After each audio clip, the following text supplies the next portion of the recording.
সুপ্রিয় শিক্ষার্থীরা, আসসালামু আলাইকুম। আজকে আমি তোমাদেরকে দাখিল ও আলিম শিক্ষার্থী যারা আছো, তোমরা সকলেই জানো যে কোরআন হাদিস বিশেষ করে আরবি সাবজেক্টগুলোতে কাওয়াইদ জাসাই এগুলোতে তাহকিক এসে থাকে। তো তাহকিককে তোমরা আসলে বাঘের মতো, বাঘকে যেরকম ভয় করো তোমরা তাহকিককেও ঠিক সেভাবেই ভয় করো। আসলে তাহকিক কিন্তু অত কঠিন কিছু না। তাহকিকে দিতে হয় হচ্ছে এই কয়টা জিনিস, যেমন সিগা লিখতে হয়, বাহাস লিখতে হয়, বাব লিখতে হয়, বাব কোন বাব, মাদ্দা লিখতে হয় মানে মূল অক্ষর, মাজদার লিখতে হয়, জিন্স লিখতে হয়, মানা লিখতে হয়, অর্থ লিখতে হয়, এই কয়টা জিনিস লিখতে হয়। তো আজকে আমি তোমাদের সাথে যে বিষয়টি নিয়ে আলোচনা করব, এই যে 7টা বিষয় রয়েছে এর ভিতরে এই যে জিন্স, এটা কিন্তু একটা গুরুত্বপূর্ণ, এটা অনেকেই বুঝো না বা ভয় পাও। জিন্স কিন্তু আসলে সহজ একটি জিনিস। তো জিন্স নিয়ে আজকে আলোচনা করব। তো আসলে আমরা প্রথমে আমরা কয়েকটি সংজ্ঞা জেনে নিই কয়েকটি জিনিস। যেমন জিন্স যদি আমরা বের করতে যাই, কয়েকটা জিনিস আমাদেরকে জানতে হবে। তার ভিতরে প্রথম নাম্বার যেটা হচ্ছে, তোমরা জানো যে জিন্সে অনেক সময় সহি হয়ে থাকে। সহি কখন হবে? যখন মূল মাদ্দার ভিতরে হরফে ইল্লাত অ আলিফ ইয়া, হরফে ইল্লাত 3টি অ আলিফ ইয়া, এগুলিকে হরফে ইল্লাত বলে। ওয়াও, আলিফ, ইয়া, এই 3টি হচ্ছে হরফে ইল্লাত। তো এই 3টি এবং হামজা অথবা এক জাতীয় 2টা হরফ, এগুলো থেকে যখন কোনো মুক্ত থাকবে কোনো মাদ্দা, তখন সেটাকে বলা হবে সহি। যেমন উদাহরণস্বরূপ যদি আমরা বলি ফাআলা, দেখো এটার মূল অক্ষর, এটা কিন্তু ফা আইন লাম, এই 3টা হচ্ছে মূল অক্ষর। তো মূল অক্ষরের ভিতরে এই যে অ আলিফ ইয়া হরফে ইল্লাত নাই, হামজাও নেই, তারপরে এক জাতীয় 2টা হরফ মানে একই রকম 2টা হরফও নাই, তাহলে এটা হচ্ছে কি সহি। তাহলে এটা আমরা কি বলতে পারি? সহি। তারপরে আসে 2 নাম্বার,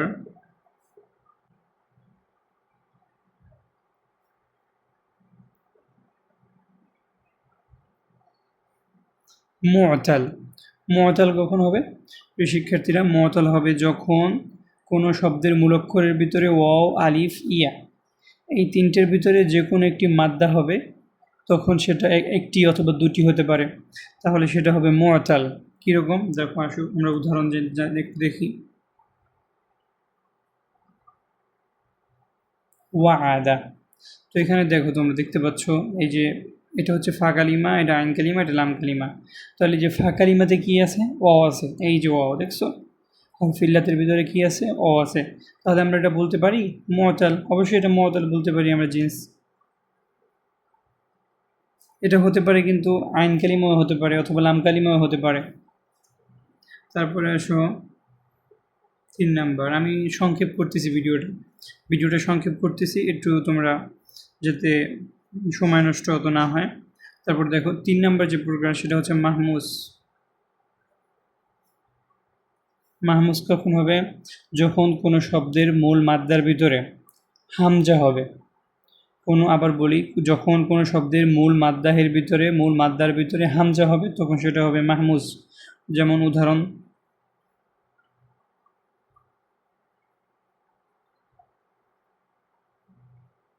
আকালা। আচ্ছা দেখো, এখানে কিন্তু এই ফা কালিমায় কি আছে? হামজা আছে। তাহলে এটা আমরা মাহমুজ বলতে পারি, অথবা থাকতে পারে আইন কালিমায়ও থাকতে পারে। সাআলা, এই যে আইন কালিমায় হয়েছে, তাহলে এটা কী হবে? মাহমুজ। তারপরে আসো 4 নাম্বার, সহি, মাহমুজ, মুআতাল, মুযাফ। মুযাফ কখন হবে?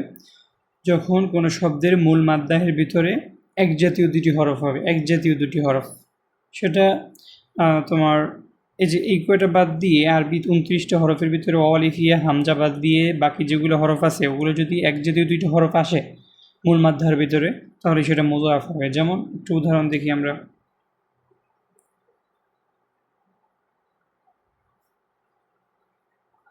সাব্বা, আচ্ছা, তোমরা এখন প্রশ্ন করতে পারো যে এখানে কোথায় এক জাতীয় দুইটা হরফ তো আমরা দেখতে পাচ্ছি না। তো আসলে এই যে সাব্বা, এটা মূলত ছিল হচ্ছে সাবাবা। কি ছিল? সাবা বা। এই যে দুইটা বা ছিল কিন্তু এখানে। তো দুইটা বা আসার কারণে একটার ভিতরে আর একটা ঈদগাম করে দিয়েছি আমরা, বা এটাই নিয়ম আরবিতে যে দুইটা হরফ যদি এক জাতীয় আসে পাশাপাশি তাহলে সেটা ঈদগাম করে দিতে হয়। তাহলে এখানে আমরা ঈদগাম করে দেওয়ার কারণে কি হয়ে গেল? সাব্বা। তাহলে এখানে আমরা বলতে পারি না যে এক যদি দুইটা হরফ আছে এখানে মূল মাধ্যমের ভিতরে, তাহলে এটা কি বলতে পারি আমরা? মুজাব বলতে পারি। সিম্পল কিন্তু বিষয়টা একেবারে সহজ। আবার হতে পারে দেখো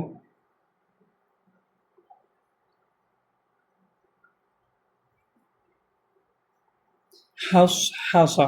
এখানে দেখো এই যে এক যদি দুই হরফ, এই এক যদি দুই হরফ, দেখছো? এই হা এই হা, এই সদ এই সদ। তাহলে এটা আমরা কি বলতে পারি? বলো বলো, তোমরা একটু বলো। মুজাফ। আচ্ছা, এবার তোমাদের কাছে আমি কয়েকটি প্রশ্ন রেখে যাই, এগুলো কমেন্টে অবশ্যই তোমরা রিপ্লাই করে যাবে। আজকের হোমওয়ার্ক এইচ ডাব্লিউ, দেখি তোমরা আজকের ক্লাস থেকে কতটুকু উপকৃত হতে পেরেছো। এই হোমওয়ার্কগুলো অবশ্যই তোমরা জমা দিবে ইনশাল্লাহ। 4টা হোমওয়ার্ক দিই তোমাদেরকে।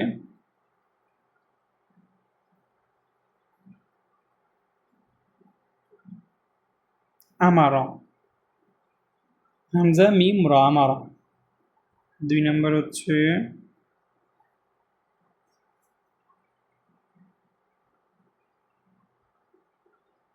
রমা, র মিম ইয়া। 3 নাম্বার হচ্ছে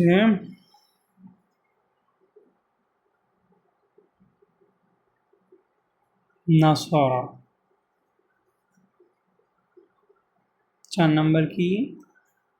4 নাম্বার হচ্ছে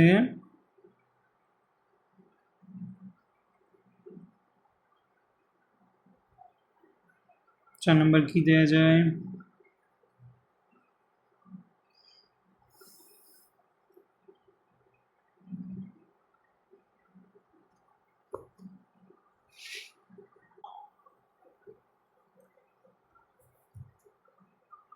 মাররা, মিম র র। মূলত ছিল মাররা, মূলত কি ছিল একটু তোমাদেরকে ভেঙে দেই।